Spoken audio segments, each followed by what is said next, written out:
Assalamualaikum warahmatullahi wabarakatuh. Perkenalkan, nama saya Legina Putri Indriani, NPM akhir 029. Jadi di sini saya akan mempresentasikan dalam bentuk video untuk pemenuhan tugas mata kuliah analisis multivariat.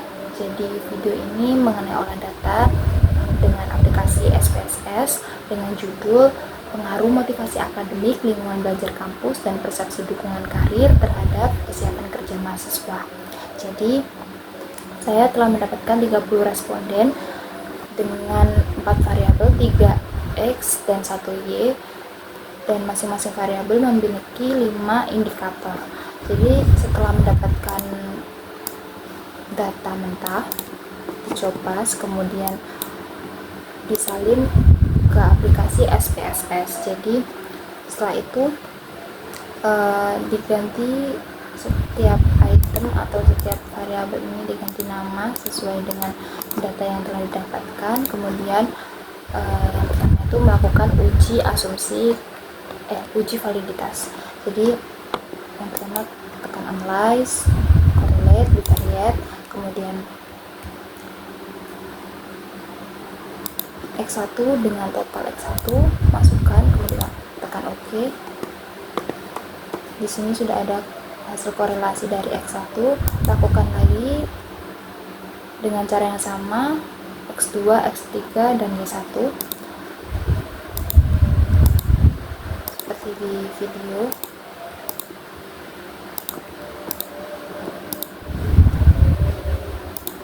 Lakukan dengan cara yang sama.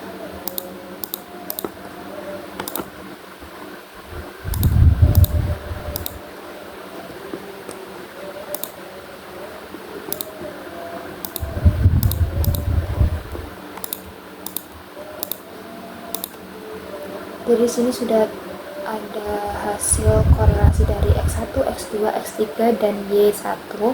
Kemudian hasilnya yaitu analisis uji reliabilitas, atau langkah selanjutnya yaitu uji reliabilitas dengan cara scale, kemudian reliability analyze, kemudian memasukkan indikator X1, lakukan lagi dengan cara yang sama.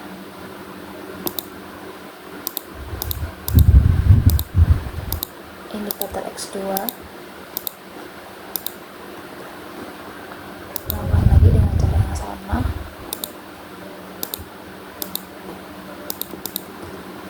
Indikator X3,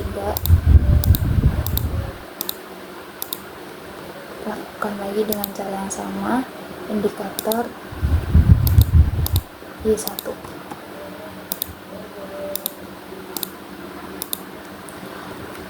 Jadi di sini uji reliabilitas sudah terlihat hasil dari uji reliabilitas. Kemudian selanjutnya yaitu uji asumsi klasik. Yang pertama analyze, regresi, linear, kemudian total X1 masukkan ke dalam independen, total X2 masukkan ke dalam independen, total X3 masukkan ke dalam independen, dan total Y1 masukkan ke dalam independen. Kemudian di bagian statistik tentang bagian collinearity, diagnostik, kemudian continue, tekan plot, ZPRED dimasukkan ke X, SRECID dimasukkan ke Y, kemudian dicentang bagian histogram, normal probability plot, tekan continue, kemudian save, tekan residual dan keadaan standar, kemudian continue, kemudian tekan OK.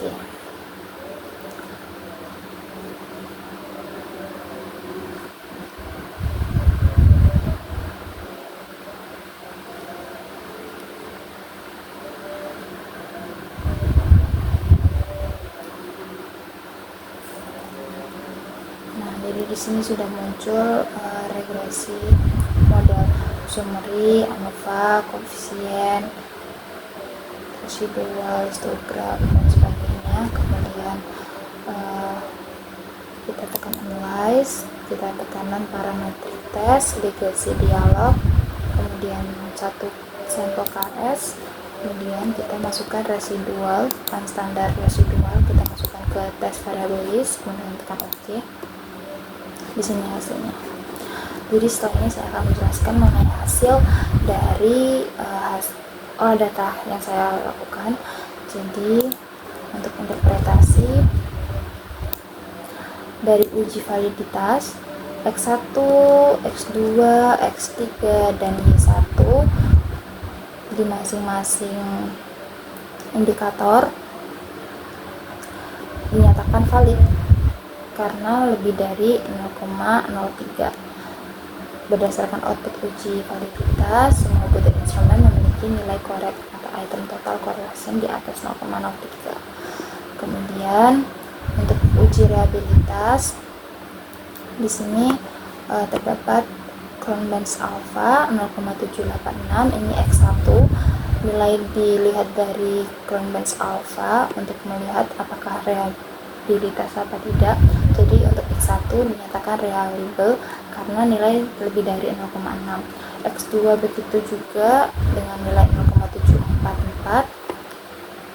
Nilai lebih dari 0,6 dinyatakan reliable juga. X3 juga dengan hasil Cronbach's alpha-nya 0,727 yang menandakan nilai lebih dari 0,6 dinyatakan reliable. Kemudian yang terakhir variabel Y yaitu 0,739, nilai lebih dari 0,6 dinyatakan reliable. Kemudian untuk uji asumsi klasik terdapat uji normalitas. Di sini dilihat jika hasil uji statistik Kolmogorov-Smirnov menunjukkan nilai signifikan lebih dari 0,05, maka residual distribusinya normal.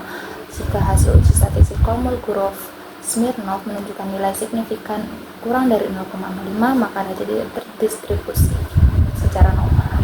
Jadi di sini dapat dilihat bahwa berdasarkan hasil pengolahan data yang telah dilakukan, sebanyak 30 responden melalui uji normalitas dapat diketahui nilai signifikan yaitu sebesar 0,200.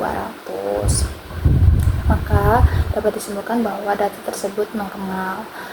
Jadi dapat dilihat juga dari grafik p-plot. Jadi di sini ada grafik p-plot yang menandakan bahwa gambar ini tuh diketahui bahwa dalam diagram p-plot titik-titik ini tuh menyebar pada garis diagonal, maka dapat dinyatakan distribusi normal. Kemudian ada uji multikoliniaritas. Uji ini tuh dilakukan untuk melihat apakah terjadi gejala multikoliniaritas pada data yang telah diuji. Jadi dilihat dari nilai tolerans, kemudian variabel independen lebih dari 0,1, FIF kurang dari 10. Dapat dikatakan bahwa dalam model regresi ini tidak terjadi masalah atau multikoliniaritas. Berikut hasil pengujian yang telah saya lakukan, yaitu diketahui bahwa nilai toleransi dari ketiga variabel yaitu motivasi akademik, lingkungan belajar kampus, persepsi dukungan karir menunjukkan nilai toleransi lebih dari 0,1. Begitu pula dengan nilai FIF dari ketiga variabel menunjukkan bahwa nilai FIF kurang dari 10. Jadi dapat disimpulkan bahwa ketiga variabel tersebut atau variabel independen tersebut bebas dari masalah multikoliniaritas. Kemudian ada uji heteroskedastisitas yang bertujuan untuk menguji apakah dalam model regresi tersebut ketidaksamaan atau terjadi ketidaksamaan antara varian dari residual satu pengamatan yang lain. Jika varian dari residual satu pengamatan ke pengamatan lain tetap, maka disebut homoskedastisitas. Namun jika berbeda, maka disebut heterokedastisitas. Untuk melihat ada tidaknya gejala heterokedastisitas dalam penelitian ini, maka harus melihat grafik pada scatter plot ini yang di bawah ini. Titik-titik tidak membentuk pola jelas, titik-titik harus menyebar di atas dan di bawah angka 0 pada sumbu Y. Jika demikian, maka tidak terjadi masalah heteroskedastisitas dalam model regresi. Jadi ini untuk hasil skor scatter plot. Jadi ini grafiknya itu titik-titik menyebar secara acak dan tidak membentuk pola yang jelas. Titik-titik ini itu berpola menyebar ke atas maupun ke bawah pada sumbu Y. Dengan begitu, maka tidak terjadi gejala heterokedastisitas pada mode regresi, sehingga model regresi tersebut layak digunakan. Kemudian ada analisis regresi linear berganda. Analisis linear berganda digunakan dalam penelitian ini untuk mengetahui besarnya pengaruh variabel independen seperti motivasi akademik, lingkungan belajar kampus, persepsi dukungan karir. Persamaan pada regresi dikatakan baik apabila memenuhi syarat asumsi klasik seperti data terdistribusi normal.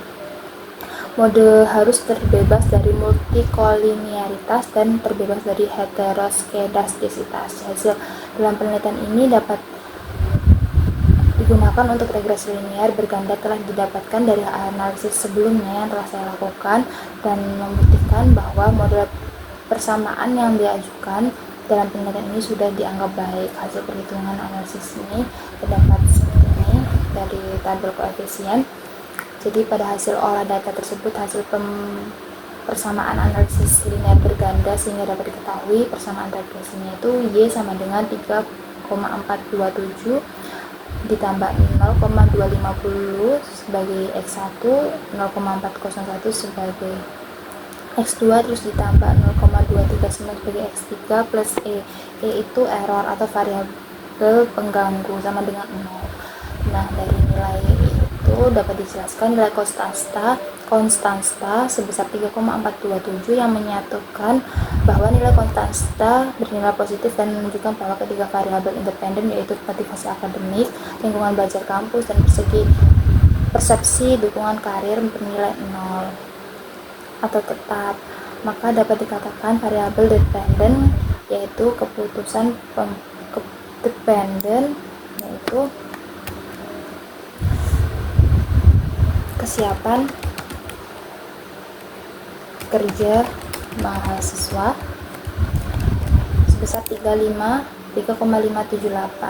Jadi nilai koefisien regresi pada variabel motivasi akademik 1 sebesar 0,250 dengan nilai koefisien yang positif. Dengan demikian dapat menunjukkan hubungan yang searah, artinya setiap ada peningkatan variabel motivasi akademik sebesar satu satuan, maka persepsi dukungan hak karir terhadap mahasiswa akan mengalami kenaikan sebesar 0,250.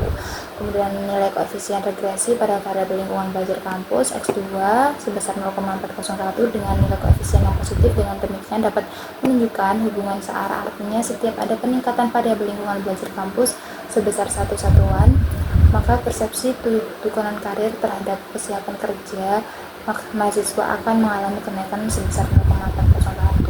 Dan nilai koefisien regresi pada variabel persepsi dukungan karir X3 sebesar 0,239 dengan nilai koefisien yang positif. Dengan demikian dapat menunjukkan hubungan yang searah, artinya setiap ada peningkatan variabel persepsi dukungan karir sebesar satu satuan, maka akan mengalami kenaikan sebesar 0,239. Untuk uji hipotesis, uji F dapat dilihat dari F hitung, dan pada hasil ini, pada hasil data menunjukkan bahwa nilai F hitung sebesar 8,802 dan nilai F tabel signifikan 0,05 dengan derajat kebebasan degree of freedom DF1 jumlah total variabel dikurangi 1 dan DF2 sama dengan N dikurangi K, di mana N adalah jumlah responden dan K adalah jumlah variabel independen. Dengan ini didapatkan DF1 sama dengan 4 dikurangi 1 sama dengan 3 dan DF2 sama dengan 30 dikurangi 4 dikurangi 1 sama dengan 25, maka didapatkan F tabel sebesar 2,991.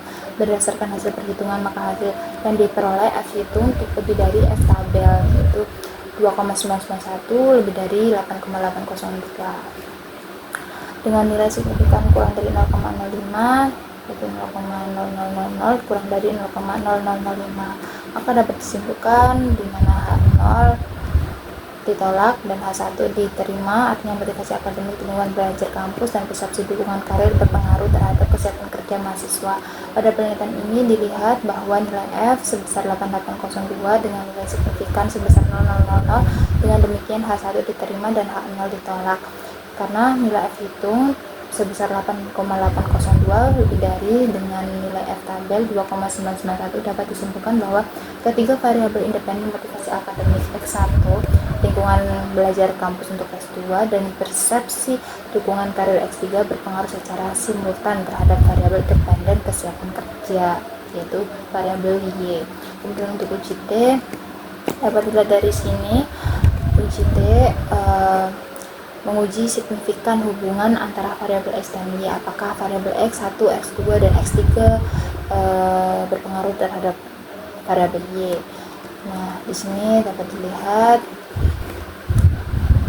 bahwa nilai terhitung kurang dari T tabel yaitu 1,411 kurang dari 2,059. dan nilai signifikan 0,347 lebih dari 0,05, yang berarti H0 diterima, H1 ditolak. Dapat disimpulkan bahwa motivasi akademik tidak berpengaruh terhadap kesiapan kerja mahasiswa. Kemudian untuk yang lingkungan belajar, nilai dihitung lebih dari tabel 2,199 kurang dari 2,059 dan nilai signifikannya 0,037 kurang dari 0,05, yang berarti H0 ditolak dan H1 diterima. Dapat disimpulkan bahwa lingkungan belajar kampus berpengaruh terhadap kesiapan kerja mahasiswa. Kemudian untuk persepsi dukungan karir, nilai T hitung kurang dari T tabel 1,832 dikurangi 0,2,059 dan nilai signifikan 0,078 lebih dari 0,05, yang berarti H0 diterima dan H1 ditolak. Dapat disimpulkan bahwa persepsi dukungan karir tidak berpengaruh dengan kesiapan kerja mahasiswa. Kemudian uji koefisien determinasi, yaitu kedua pengujian ini dilakukan untuk mengetahui seberapa besar dalam persenan pengaruh suatu variabel independen seperti motivasi akademik, lingkungan belajar, dan persepsi dukungan karir mempengaruhi variabel dependen. Di sini dapat dilihat R square dan R, yaitu R square-nya sebesar 0,447 atau dengan persentase 44,7%, maka dapat diartikan bahwa variabel-variabel independen yaitu motivasi akademik, lingkungan belajar, dan persepsi dukungan karir secara bersamaan berpengaruh simultan terhadap variabel kesiapan kerja sebesar 44,7%, sedangkan sisanya sebesar 55,5 dipengaruhi oleh variabel lain yang berada di luar variabel yang diteliti oleh peneliti seperti kepemimpinan, disiplin kerja, dan kompetensi. Sekian presentasi dari saya. Terima kasih. Wassalamualaikum warahmatullahi wabarakatuh.